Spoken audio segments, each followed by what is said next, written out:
Hello everyone, কেমন আছো সবাই? আজকে আমি কিছু কথা বলবো, সবাই একটু মনোযোগ দিয়ে শুনে যাও। আসলে এতদিন আমি আমার উম্মে ডায়েরি চ্যানেলে কেন গল্প দিইনি, সত্যি বলতে উম্মে ডায়েরি চ্যানেলে একটু সমস্যা হয়েছে। 3 মাসের জন্য ইউটিউব থেকে মনিটাইজেশন বন্ধ করে দিয়েছে, তাই আমি নিয়মিত গল্প দিতে পারছি না। তো এতদিন তো আমি বসে থাকবো না, তাই আমি উম্মে এডিটিং নামে একটা চ্যানেল খুলেছি। আর এখন থেকে উম্মে ডায়েরি চ্যানেল যতদিন ঠিক হবে না ততদিন আমার নতুন চ্যানেল উম্মে এডিটিং থেকে গল্প আসবে। আর এই গল্পটার বাকি পার্টগুলো নতুন চ্যানেল উম্মে এডিটিং থেকে আসবে। সবাই একটু সাপোর্ট করো প্লিজ। তোমাদের সাপোর্ট আর ভালোবাসাই আমাকে আরও কাজ করতে অনুপ্রেরণা করবে। চ্যানেলের লিঙ্ক প্রথম কমেন্টে পিন করা থাকবে, সবাই একটু সাবস্ক্রাইব করে দিও প্লিজ। বিশাল জায়গা জুড়ে ছড়িয়ে থাকা বোগেনভেলিয়া গাছটিতে ঝাঁকে ঝাঁকে গাঢ় রঙা ফুল ফুটে আছে। ফুল তো নয়, মূলত ফুলের মতো দেখতে এক ধরনের পাতা, যেটাকে ব্রাক্ট বলা হয়। পাতাগুলোকে আসলে ফুলের পাপড়ি বলে ভুল হওয়াটাই স্বাভাবিক। দূর থেকে মনে হচ্ছে গাঢ় গোলাপি রঙের আগুন জ্বলে আছে বাড়িটির প্রাচীর ও গেটের ওপর। ফুলে ফুলে শোভিত এক অনন্য সাধারণ স্বর্গোদ্যানের মতো লাগছে। গাড়ি থেকে নেমে গেটের সামনে দাঁড়াতেই চকচকে নেম প্লেটে চৌধুরী বাড়ি নামক শব্দ দুটো জল করে উঠল চোখের সামনে। দারোয়ান ত্রিশূর্ধ্ব লোকটি দ্রুত গেট খুলে দিল। ড্রাইভওয়ে ধরে গাড়ি এগিয়ে একপাশে গ্যারেজ বরাবর দাঁড় করালেন কবিরুল ইসলাম। গ্যারেজের ভেতর আর নিলেন না, কারণ একটু পরই তিনি আবার রওনা হবেন। গাড়ি ছেড়ে নেমে দাঁড়ালেন ওনারা। ঝকঝকে পরিষ্কার প্রাঙ্গণটিতে দাঁড়িয়ে হঠাৎই হাত পা তীর করে ঘেমে উঠল রূপাঞ্জনার। বুকের ভিতর স্বল্প পরিচিত এক মৃদু কাঁপুনি টের পাচ্ছেও। তীরে নজর মেলে সামনের লন পেরিয়ে বিরাট বাড়িটির দিকে দৃষ্টি পড়ল। ধবধবে সাদা ও চিকন করে সুরমা রঙের লাইটিং প্যাটার্ন করা দুতল বিশিষ্ট বাড়ি। এই সেই বাড়ি যেখানে রূপাঞ্জনার কিশোরী অনভিজ্ঞ হৃদয়ে প্রথমবারের মতো ফুটেছিল প্রেমের রঙিন রঙ্গন ফুল, যেখানে দাঁড়িয়ে অনুভব করেছিল ভালোবাসার এক সুগভীর নেশাতুর অনুভূতি। সেটাই ছিল তার প্রথম ভালো লাগা, প্রথম চমৎকার অনুভূতির জোয়ার, জীবনের সর্বপ্রথম বেসামাল আবেগ। অথচ দুঃখজনকভাবে গত 2টি বছরেও সে এ বাড়িতে পা রাখতে পারেনি।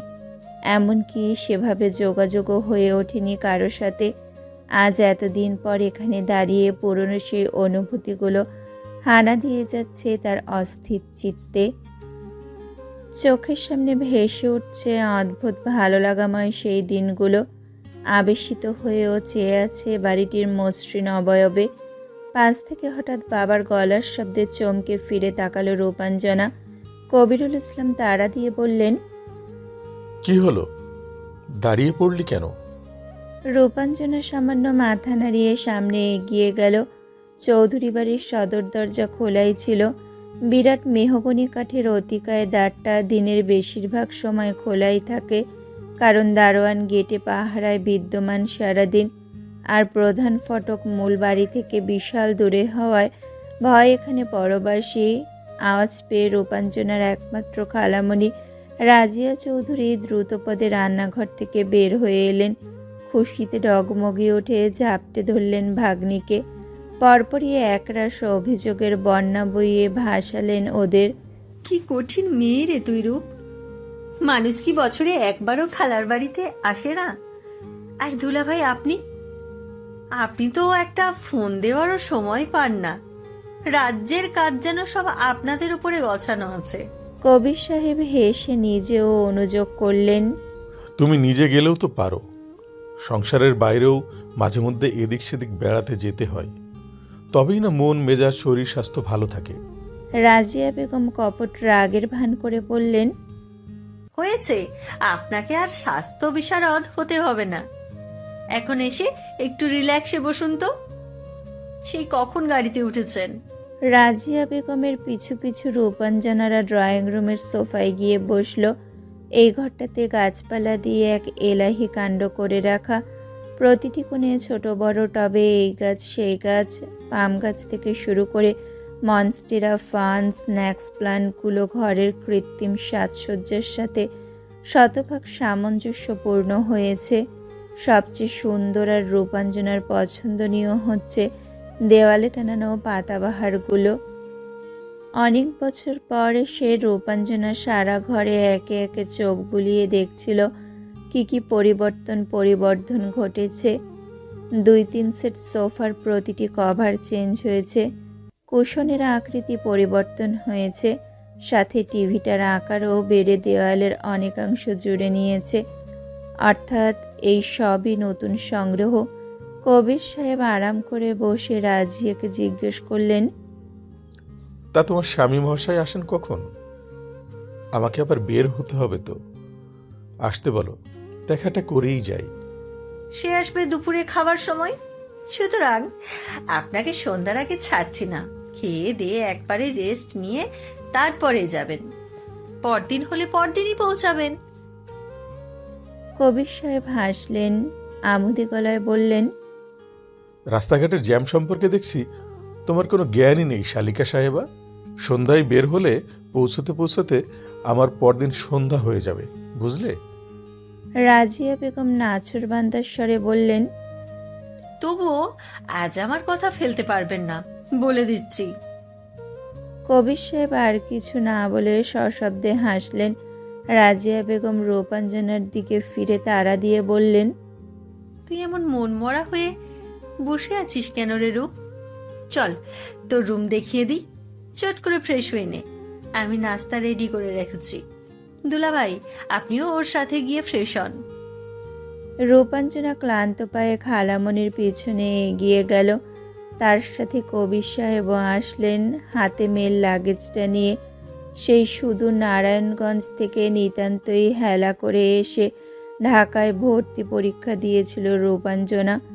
অপ্রত্যাশিতভাবে যে এইখানেই চান্স পেয়ে যাবে ভাবেনি।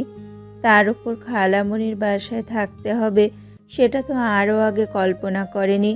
সিঁড়ি বেয়ে উপরতলায় পৌঁছে রূপাঞ্জনা নিজের জন্য বরাদ্দ রুমটাতে প্রবেশ করলো। তারপর বিছানায় ধপ করে বসে খানিকটা ক্লান্ত স্বরে জিজ্ঞেস করলো, রুমু রুমু অর্শি আবিদ কেউ কি বাসায় নেই খালামণি? রাজিয়া বেগম তড়িৎ হাতে রুমের এদিক সেদিক গুছাতে গুছাতে জবাব দিল, না, ওরা দুজন স্কুলে আর শারমি কলেজে। সবাই আজ কোচিং ক্লাসে আছে। বাকি দুজন ব্যক্তির নাম উচ্চারণ করতে পারেনি রূপ। একজনের ইচ্ছে করেই, অন্যজনেরটা সংকোচে। প্রচণ্ড কৌতূহল সত্ত্বেও প্রশ্ন করার প্রবল আকাঙ্ক্ষা এড়িয়ে গেল। কেমন একটা অযাচিত সংকোচে মনটা চুপসানো। ওর চোখ দুটো ঘুমে ভেঙে আসছে, ভার ভার লাগছে। লাগেজ থেকে একটা পাতলা জর্জেট 3 পিস বের করে রুমের অ্যাটাচ বাথরুমে গিয়ে চেঞ্জ করে আসলো। ও বের হওয়ার পর কবির সাহেবও হাত মুখ ধুয়ে এলেন। তারপর দুজনকে নাস্তার টেবিলে নিয়ে গেলেন রাজিয়া বেগম। সেখানে ওদের দেখা হলো রাজিয়া বেগমের বড় যা আফিয়া বেগমের সাথে। উনি নিজের রুম থেকে বের হয়ে মাত্রই এদিকে এসেছেন। রূপাঞ্জনা ওনাকে দেখে সালাম দিল। কবির সাহেবও সালাম দিয়ে হাল অবস্থা জিজ্ঞেস করলেন। আফিয়া বেগম হাসি মুখে সালামের উত্তর নিয়ে রূপাঞ্জনার কাছে এগিয়ে এসে মাথায় হাত রাখলেন। হাসিতে উদ্ভাসিত মুখে সরল কণ্ঠে বললেন, অবশেষে এসেছো বলে খুশি হয়েছি মা।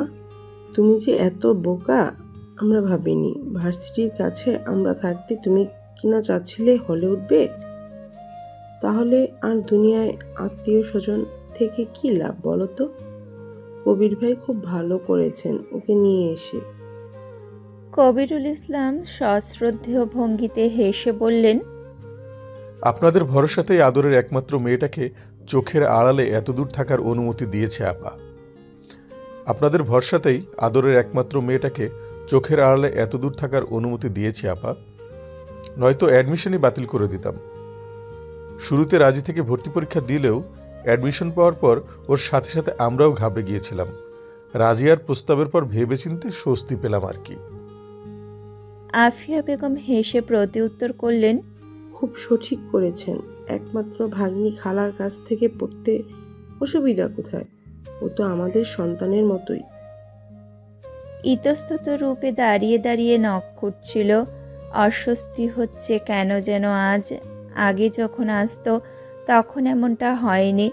গতবারে সে অনাকাঙ্ক্ষিত সুন্দর ঘটনাটার পর থেকে উত্তাল মনের এই আচমকা পরিবর্তন। আফিয়া বেগম কথাবার্তা শেষ করে রাজিয়ার কাছে গেলেন কাজকর্মে সাহায্যের হাত বাড়াতে। বর্ষার ঘরে বসে কথাবার্তা বলতে বলতে রূপাঞ্জনারা হালকা চা নাস্তা করলো। যদিও সকালে নাস্তা করেই বের হয়েছিল, তবুও খালামণির জোরাজুরিতে না খেয়ে পারল না। ইশতিয়াক চৌধুরী আর শফিক চৌধুরী এলেন ঠিক দুপুরের সময়। ওনাদের অফিস কাছাকাছি হওয়ায় বাড়িতে এসে লাঞ্চ করে যান। তবে সেটা সব সময় নয়, যত কাছেই হোক। প্রতিদিন বারবার আসা যাওয়াটা একঘেয়েমি ও বিরক্তির কাজ। রূপাঞ্জনারা তখন রেস্ট নিচ্ছিল উপরতলায়। শৌফিক চৌধুরীদের আসার খবর পেয়ে কবির সাহেব রুম ছেড়ে বের হলেন। পিছু পিছু রূপাঞ্জনাও গেল সামাজিকতা ও সৌজন্যতার খাতিরে। যদিও সে ঘর কোনো ইন্ট্রোভার্ট ধরনের মেয়ে, কারো সাথে সহজে সহজ হয় না বা হতে পারে না, তবুও একজনের বাড়িতে এসে গড়িমসি ও অলসতাবশত তার সাথে সাক্ষাৎ না করাটা লজ্জাজনক। তাই বাবার পিছু পিছু হাই তুলতে তুলতে সেও নামলো। অনেকদিন পর ভাইরা শফিককে পেয়ে কবির সাহেব উচ্ছ্বাসিত হয়ে জড়িয়ে ধরলেন। কুশল বিনিময় করলেন ইশতিয়াক আহমেদের সাথেও। রূপাঞ্জনা এক কোণে দাঁড়িয়ে ওনাদের সালাম দিল। এরপর তিনজনে মিলে খোশ গল্পে মেতে উঠতে রূপাঞ্জনা ক্লান্তিকর পায়ে আবারও নিজের রুমে ফিরল। দুপুরে সবাই মিলে খাওয়া দাওয়া করলো একসাথে। তখনও বাড়ির ছেলেমেয়েরা কেউ ফেরেনি। দুপুর পেরোনোর পরপরই ওরা একে একে ফিরতে লাগলো। প্রথমে আসলো আবিদ, তারপর রুমু। ওরা একই স্কুলে পড়ে। শর্মির ফিরতে হয়তো বিকেল হবে। রুমু আর আবিদ বাড়িতে ঢুকেই আগে নিজেদের ঘরে না গিয়ে দোতলায় লাফিয়ে উঠল। রূপাঞ্জনার রুমে এসে বাঁধ ভাঙা খুশিতে ফেটে পড়ল দুজনে। রুমু এক ছুটে দৌড়ে এসে হামলে পড়ে শক্ত করে জড়িয়ে ধরল রূপাঞ্জনাকে। খুশিতে গদগদ কণ্ঠে বলল, ইস কি যে খুশি লাগতেছে রূপাপু, তুমি এখন থেকে আমাদের সাথেই থাকবে, এটা ভেবেই তো ইচ্ছা করছে লুঙ্গি ডান্স দিই। রূপ বাচ্চাদের মতো খিলখিল করে হেসে উঠে বলল, দ্রুত গিয়ে আঙ্কেলের একটা লুঙ্গি নিয়ে আয় আবিদ, সাথে একটা প্যান্টের বেল্টও আনবি। আবিদ বিছানায় বসে দাঁত সব বের করে চওড়া হেসে বুদ্ধি বাতলালো। লুঙ্গি না এনে বরং একটা সাপের বিন নিয়ে আসি, ওকে লুঙ্গির চেয়ে নাগিন ডান্সে মানাবে বেশি, দেখতো তো চেহারাটা তেমনই। রূপ আবারও হেসে ফেলতেই রুমু আবিদের বাহুতে সজোরে চড় মেরে খেপে উঠে বলল, লাঠি কিছু তো সহ খাবি নাকি খালি পাইয়ে দিব? রূপ ওদের দুজনের মাঝে ক্রস আকৃতিতে হাত উঁচিয়ে থামানোর চেষ্টায় বলল, তোরা থাম এক্ষুনি, নয়তো খালামুনি এসে দুজনকেই খুন্তির স্বাদ বোঝাবে। আবিদ রুমুকে এড়িয়ে রূপের কাছে এগিয়ে বসল। হাসিতে উদ্ভাসিত নির্মল মুখ করে বলল, কবে থেকে তোমার অপেক্ষা ছিলাম আমার, জানো রূপাপু, বিশেষ করে শর্মিপু। ফাইনালি তুমি আসলে, মজা হবে খুব। রূপাঞ্জনা দুই ভাই বোনকে হৃদয় নিংড়ে আদর করল। নিজের বাড়িতে ওই সবার ছোট, তাই সবসময় নিজে আদর পেয়ে অভ্যস্ত, কাউকে আদর করতে হয় না। এখানে আসলে ও সবার বড় হয়ে যায়, তাই আদর বিলানোটাও শিখেছে ও। এমনকি শর্মীয় রূপের বছরখানেকের ছোটই। রূপাঞ্জনার 1 বর্ষের জুনিয়র শর্মিলী চৌধুরী। বেশ অনেকক্ষণ সময় নিয়ে গল্প করলো, হাসি মজা করলো রূপাঞ্জনা, রুমু আর আবিদ। তারপর এক সময় খেয়াল হলো যে ওরা এখনো স্কুলের ড্রেসেই আছে, অর্থাৎ তীরের মতো সোজা চলে এসেছে আগেই বোনের কাছে। রূপাঞ্জনা সেটা লক্ষ্য করতেই তাড়া দিয়ে বলল, এই তোরা তো এখনো খাসনি, জলদি গিয়ে ফ্রেশ হয়ে খাওয়া দাওয়া করে নে, বিকেল তো হয়ে যাচ্ছে।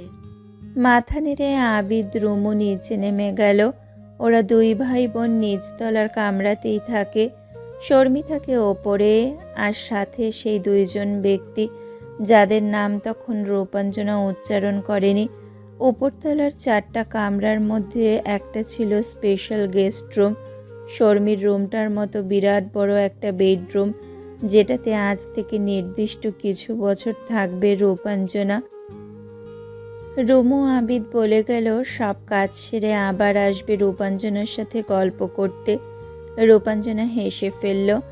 আবিদ পরে 6-এ আর রুমু 9-এ, অথচ ওদের লাফালাফি দেখলে মনে হবে দুজনই এখনও নিতান্ত বাচ্চা ছেলে মেয়ে। সেই 7 সকালে ঘুম থেকে উঠে জার্নি করে এসেছে রূপ।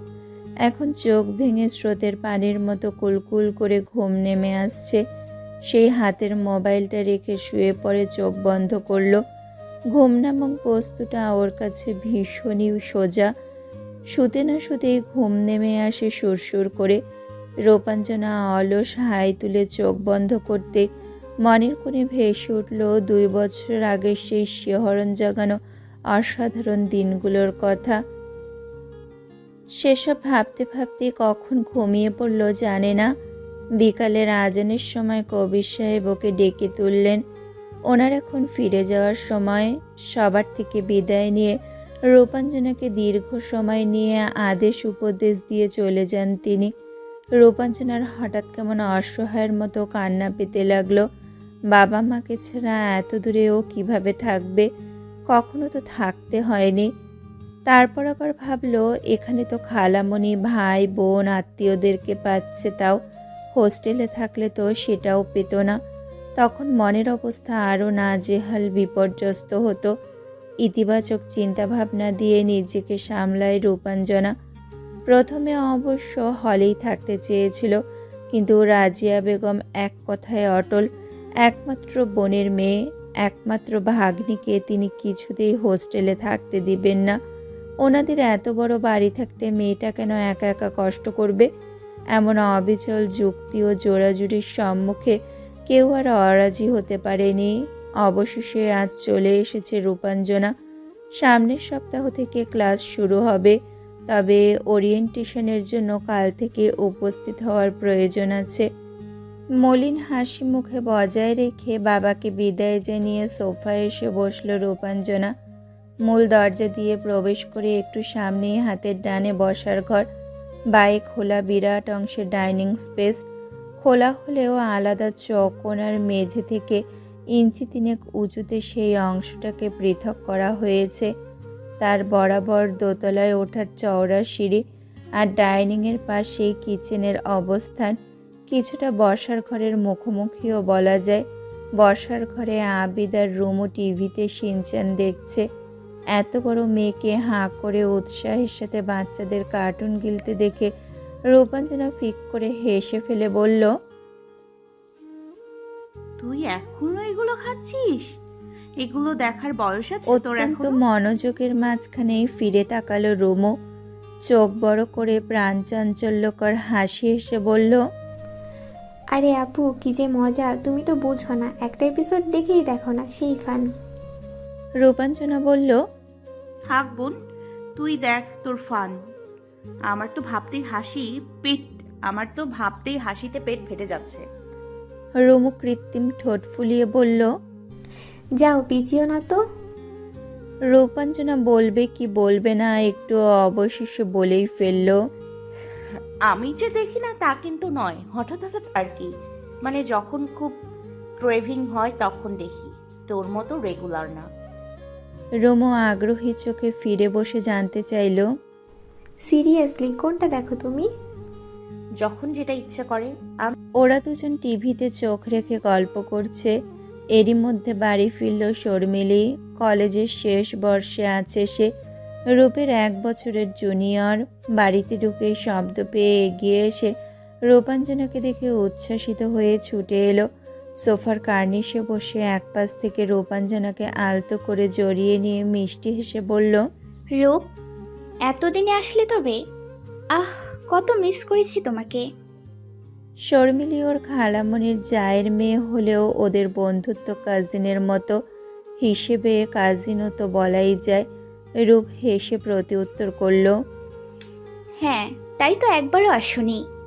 রূপ চমৎকার হাসিতে মুখমণ্ডল উদ্ভাসিত করে কৈফিয়ত দিল, আমিও এত মিস করেছি তোমাকে। এইচএসসির কি প্যারাই ছিলাম জানোই তো। তখন না বুঝলেও এখন নিশ্চয়ই বোঝো, কারণ এখন তোমারও সেই সিচুয়েশনই চলছে। শর্মি মুখ ফুলিয়ে বিরক্তিকর নিঃশ্বাস ফেলে বলল, আর বলো না, বুঝছি না, শুধু রীতিমতো বুঝে যাচ্ছি। দুজনে টুকটাক কথা শুরু করতে আফিয়া বেগম এলেন এর মধ্যে। এসেই শর্মিকে তাড়া দিলেন ফ্রেশ হয়ে খাবার খেতে, পরে আবার গল্প করতে আসবে কথা দিয়ে শর্মি উঠে যেতেই রূপ ফোন ঘাঁটতে বসলো। একটু আগে ঘুম থেকে উঠেও এখন আবার কেমন ঝিমুনি হচ্ছে ওর। আসলে একবার ঘুমের নিয়মের হেরফের হলে সারাদিন যতই ঘুমাক ঘুমো ঘুমো আবেশ থেকেই যায়।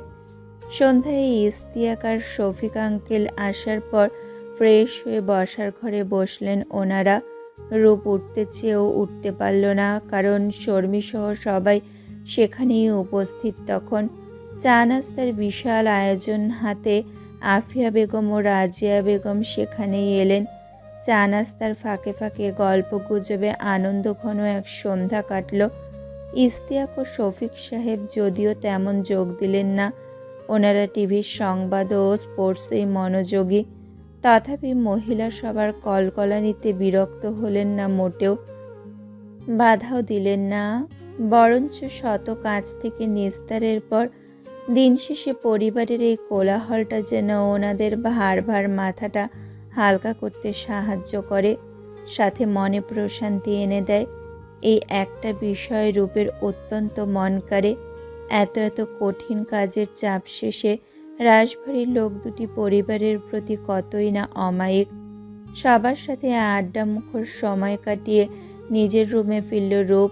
সদ্য কেনা বইগুলো একটু ঘেঁটে দেখার ইচ্ছে ছিল, অথচ তা না করে কেমন আনমনে রুমের বারান্দায় গিয়ে দাঁড়িয়ে ভাবতে লাগলো, সবাই তো অফিসের কাজ শেষে বাড়ি ফিরে এসেছে, তাহলে সেই মানুষটা কোথায়, যার বিরামহীন অপেক্ষায় সকাল থেকে এ পর্যন্ত অস্থিরতায় বোধ হয়ে আছে রূপের তনুমন। মানুষটার নাম ইফতেখার রাফিন চৌধুরী। চৌধুরী বাড়ির বড় ছেলে ও প্রথম সন্তান। আফিয়া বেগমের ছেলে আর শর্মির দুই মাত্র বড় ভাইয়ের বড়জন।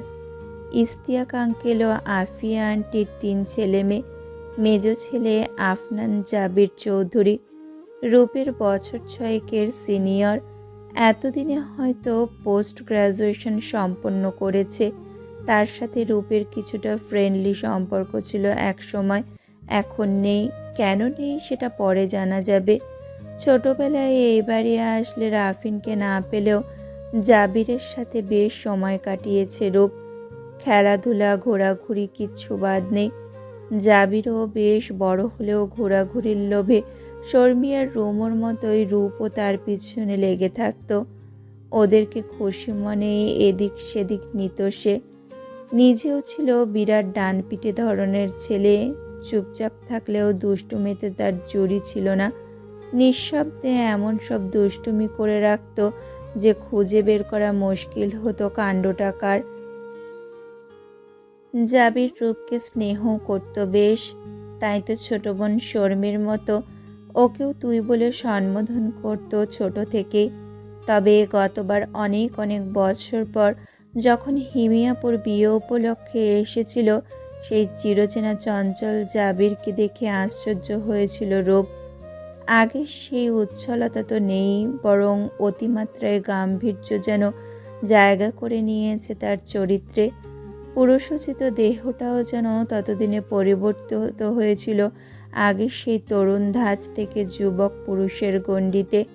হাই স্কুলে ভর্তি হওয়ার পর বেরোনো এক প্রকার থেমে গিয়েছিল রূপের, তাই খালামণিদের যৌথ পরিবারের এই বাড়িতে আর আসা হয়নি বহু বছর। সে অবুঝকালে এসেছিল শেষবার, তখনও রাফিনকে তেমন চেনা হয়নি, কারণ সে সবসময় বয়সের তুলনায় বেশি দায়িত্ব পালনের ওছিলায় বড়দের সাথেই মিশে থাকতো। ছোট ভাই বোনদের সাথে সময় তেমন কাটাতো না বললেই চলে, তবে তার স্বভাব চরিত্র ছিল অত্যন্ত সৌহার্দ্যপূর্ণ। রূপের সাথে যখনই দেখা হয়েছে ছোট্ট মেহমান হিসাবে আদর করে চকলেট তুলে দিয়েছে হাতে।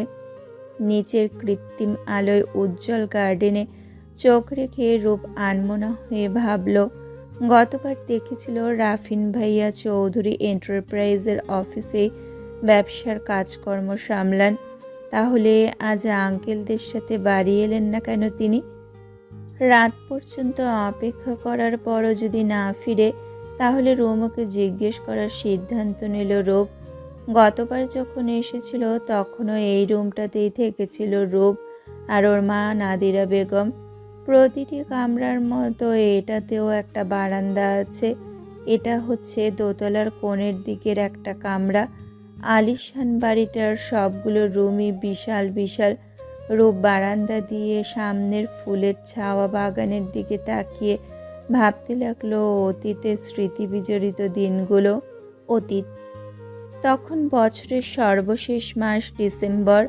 ফাইনাল পরীক্ষা শেষে লম্বা বিশ্রাম নেওয়ার পরিকল্পনা ছিল রূপের। বিশ্রাম বলতে সারাদিন খাবে দাবে আর ঘুমাবে, মাঝে মধ্যে না খেলেও চলবে, তবে ঘুমটা ওর 16 আনার মধ্যে 18-20 আনা চাই। ভীষণ ঘুমপ্রিয় মেয়ে কিনা, কিন্তু সেই মধুর পরিকল্পনায় জল ছিটিয়ে হঠাৎ করেই সংবাদ এলো খালামণির বড় মেয়ে হিমিয়াপুর বিয়ের তারিখ স্থির করা হয়ে গেছে। এ মাসেই শেষের দিকে ঘটবে শুভকর্মটি। শীতের মৌসুমটা বাঙালি জনগণ সত্যি বিয়ে নামক বিশেষ কর্মযজ্ঞের জন্য এক প্রকার নির্ধারিত করে নিয়েছে, তাও অলিখিতভাবে। ভাবল রূপ, এই মৌসুমকে শীতকাল থেকে পরিবর্তন করে ভবিষ্যতে বিবাহকাল নামকরণ করা হলে বরং যৎসহ হবে। বিয়ের 5 দিন আগে মা, বড় ভাইয়া নাসিফ আর নায়লা ভাবি সহ ঢাকায় চলে আসে রূপরা। কবির সাহেব কাজের ব্যস্ততার দরুন বিয়ের আগের দিন আসবেন। রূপের মা নাদিরা বেগমরা 2 বোন, শুধু ভাই নেই। এই কারণেই মেয়ের বিয়েতে একমাত্র বোনকে কয়েকদিন আগে উপস্থিত থাকার আকুল অনুরোধ করেছেন রাজিয়া বেগম। ওনারা তো বটেই, এমনকি গোটা চৌধুরী বংশের প্রথম বিয়েটা, তাই আফিয়া বেগমও চাচ্ছিলেন আপন বোন স্বরূপ নাদিরা বেগমের আগমন যেন তড়িৎ হয়। ওনারা 2 যা বেশ চিন্তিত, নাদিরা আসলে তারা একটু ভরসা পান। রূপরা আসতেই হই হই পড়ে যায় সম্পূর্ণ বাড়িতে। রুম ও আবিদ আনন্দে অস্থির হয়ে সারা বাড়ি ছুটোছুটি করতে থাকে। রূপ তখন সবে এসএসসি দিয়েছে। বড় ভাইয়া নাফিস দেশের বাইরে PhD+ জব করে, কয়েক মাসের জন্য ছুটিতে এসেছে। অল্প সময়ের ব্যবধানে স্ত্রীকেও সাথে নেওয়ার ইচ্ছা। বিয়েবাড়ির কোলাহল ও আনন্দে রূপের দিন বেশ ফুরফুরে কাটতে লাগলো। যতটা বিরক্ত হবে ভেবেছিল তার কিঞ্চিত লাগছে না। 2 দিন পর মেহেদির অনুষ্ঠান, তারপর একদিন গ্যাপ দিয়ে হলুদের বিরাট কারবার, আর তারপর বিয়ে, রিসেপশন, আরও নানান ফাংশন। রূপ যেদিন এলো তার পরদিন সকালে নাস্তার টেবিলে বসে ঝিমোচ্ছিল। এদিকে রুম ও আবিদার শর্মিও ঢুলছে একইভাবে। রাজিয়া বেগম ব্যস্ত হাতে নাস্তা সাজিয়ে রাখতে রাখতে অবাক হয়ে শুধালেন, কি রে, তোদের সব কটার এ অবস্থা কেন? নাদিয়া বেগমও কাজ করে যাচ্ছেন সমান তালে। তিনি ওদেরকে খাবার পরিবেশন করতে করতে জানালেন, এ অবস্থা হবে না। সারা রাত একটাও ঘুমিয়েছি কিনা জিজ্ঞেস করো, জেগে জেগে আড্ডা দিয়েছি সব কটা। রাজিয়া বেগম চোখ কপালে তুলে বললেন, সত্যি নাকি রে? এমন করলে তো বিয়ে আসতে আসতে তোরা সব অসুস্থ হয়ে বিছানায় চিৎপটাং হয়ে থাকবি। শর্মি একটা লম্বা হাই তুলে ঢুলু ঢুলু কণ্ঠে বলল, আরে এত টেনশন করো কেন ছোট মা? এইটুকুতে কিছু হয় না। রান্নাঘর থেকে খাবারের পাত্র এনে টেবিলে রাখতে রাখতে আফিয়া বেগম শাসালেন এবার। এইটুকু তাই না বদমাস? রাত জাগলে যে চোখের নিচে কালি পড়ে আর চেহারা হয়ে যায় কাকলাসের মতো, সেটা জানিস? তখন দেখবি বিয়েতে আমেরিকা থেকে সেজে আসলেও তোদেরকে ভূতের মতোই লাগবে। এসে আফিয়া বেগমের কথার মাঝখানেই ভরাট পুরুষালিয়া কণ্ঠস্বর হঠাৎই ফোড়ন কাটল। ভূতের মতো লাগবে কি? ওরা তো ভূতই, ভূত বললেও বরং কম হয়। ওরা হচ্ছে অসুস্থ গাছের পেতনি এক একটা। তারপর আবিদের দিকে ছোট চোখে তাকিয়ে ব্যঙ্গ করল, আর তুই হচ্ছিস আষ্টে মাছ খেকো অশরীর জিন। একে একে সব কটা চোখ ঘুরে গিয়ে পড়ল বক্তব্য পেশকারী মানুষটার দীপ্তিময় মুখের আদলে। টেবিলের অপরাধী ব্যক্তিবর্গ সবাই মুখ ভ্যাংচালো। এদিকে রূপের মস্তিষ্ক হুট করে কোনো তথ্য সাপ্লাই করতে পারল না এই মুখমণ্ডল সম্পর্কিত। বেশ খানিকক্ষণ চিনতে না পারলেও একটু পরই শনাক্ত করতে পারল। ভ্রুকুচকে আনমনেই বিড়বিড় করে উচ্চারণ করল, ইনি তো রাফিন ভাইয়া।